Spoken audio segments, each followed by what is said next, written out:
नमस्कार, मी पंजाब डक देतो की 21 जून पासून ते 30 जून त्या दरम्यान राज्यामध्ये पावसाचं वातावरण तयार होणार आहे. बऱ्याच ठिकाणी 21 तारखेला पाऊस सुरू होणार आहे, काही ठिकाणी 22 ला होईल. असं करत 30 तारखेपर्यंत राज्यात वेगवेगळ्या भागात पाऊस पडणार आहे. शेतकऱ्यासाठी हा दिलासादायक पाऊस ठरणार आहे म्हणून हा अंदाज लक्षात यायचा.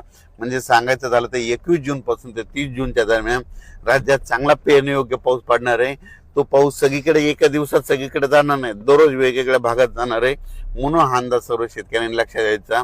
आणि शेतकऱ्याला एक विनंती की जमिनीमध्ये पेरणी करत असताना जमिनीमध्ये ओल तपासून पेरणी करावी, कारण की 4 बोट 6 बोटवर जर तुम्ही पेरणी केली तर ती तुमची पेरणी खराब होऊ शकते. म्हणून पेरणी करत असताना जमिनीतील सगळ्यात महत्त्वाचा ओल तपासणं.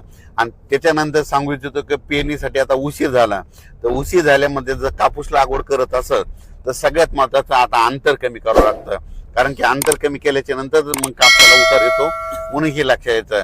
म्हणजे उशीर कापसाचं अंतर उशिरा जर पेरणी झाली तर अंतर जवळ करावं लागतं आणि लवकर पेरणी असेल तर थोडं अंतर वाढवावं लागतं. म्हणून काय होतं, ॲव्हरेजमध्ये चांगले येतं. पण कोणतीही पेरणी करत असताना उशिरा झाली तर त्याचं अंतर कमीच करावं लागणार आहे, कारण की उशिरा पेरणी केल्यामुळे वाढ होत नसते म्हणून हे लक्षात यायचं. आणि होईल तिथपर्यंत लवकर येणाऱ्या जाती करा, पांढऱ्या फुलाच्या करा, लवकर येणाऱ्या करा, कारण की लवकर येणाऱ्या मध्येच काहीतरी खरं आहे ना, उशिरा येणाऱ्याचे काही खरं नाही. म्हणून होईल तिथपर्यंत लवकर येणाऱ्या जाती करा. आणि शेतीचं नियोजन करत असताना चांगली मशागत करून आपण आपल्या पेरणीची तयारी ठेवा. पाऊस पडल्याच्या नंतर जमिनीवर ओल तपासा, असं करीत नियोजन करून तुम्ही शेतकऱ्यांनी पेरणीची तयारी ठेवा. परत एक शेतकऱ्याला सांगू इच्छितो की यावर्षी दरवर्षी मी म्हणतो ना जूनच्या शेवटच्या आठवड्यातच पेरणी होणार आहे. मी पहिल्यापासून सांगतो की निसर्गात 22 दिवस पुढे सरकला आहे, पण याकडे कोणी दुर्लक्ष करतं. लोक जे अंदाज देत असताना निसर्गा कोणी लक्षात देईना. निसर्ग काय झाला की ऋतुचक्रमान 22 दिवस पुढे सरकले, थंडी 22 दिवस पुढे सरकेली, उन्हाळा 22 दिवस पुढे सरकला आणि पावसाळा 22 दिवस पुढे सरकला. लहान मुलाला जर विचारलं तर पाऊस कधी येणार, तो म्हणतो 7 जूनला येणार. पण आता भविष्यामध्ये काय करावं लागणार आहे, आता 7 जून ऐवजी आपल्याला दरवर्षी म्हणावं लागणार आहे जूनच्या शेवटच्या आठवड्यात पाऊस येणार आहे आणि पेरणी होणार आहे असं म्हणावं लागणार आहे. कारण की हे भविष्यात ही परिस्थिती असंच राहणार आहे.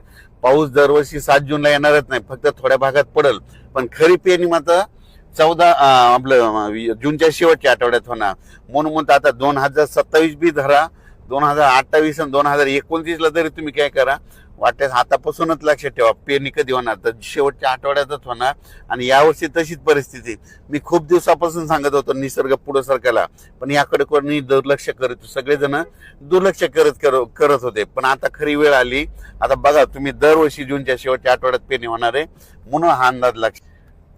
एल-निनो बद्दल सांगायचं झालं तर एल-निनो असो या नसो, दरवर्षी आपल्या महाराष्ट्रामध्ये भारतामध्ये पाऊस येतो तर येतोच, ही गोष्ट लक्षात घ्यायची.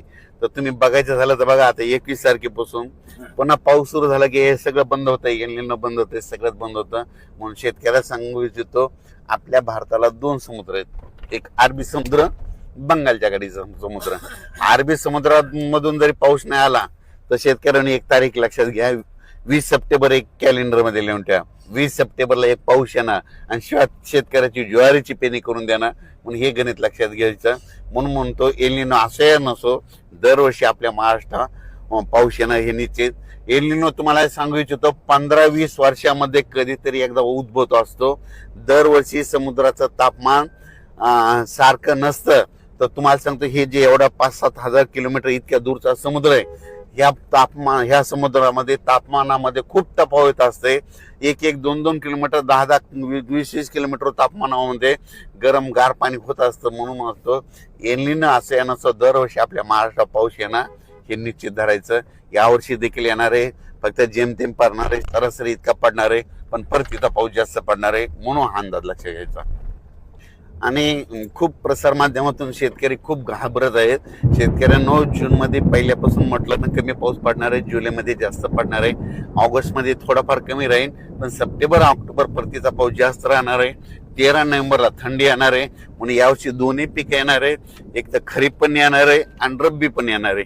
खरीप कशामुळे चांगलं येणार आहे, खरीपमध्ये जेमतेम पाऊस असला, थोडा कमी असला की ट्रेस भेटल्याच्या नंतर पिकाला फुलं लागतात, फुलं लागल्याच्या नंतर शेंगात रूपांतर होतं. त्याच्यामुळे खरीपाचं पीक चांगलं येणार आहे. आणि त्याच्यानंतर रब्बी पीक कशामुळे येणार आहे, कारण की खरीप आणि रब्बीचा निवाडा करणारा जो पाऊस आहे ते एक पाऊस काय होतं ऑक्टोबर म्हणजे परतीचा पाऊस पडणार आहे. त्याच्यामुळे ते निवाडा करणारा ते परतीचा पाऊस जास्त पडणार आहे. त्याच्यामुळे रब्बीचं पीक चांगलं येणार आहे. म्हणून शेतकरी हिताचं यावर्षी साल आहे, म्हणून हे लक्षात यायचं. आपल्याला बळ पडू नका आणि यावर्षी पाऊस पडणार आहे. धन्यवाद.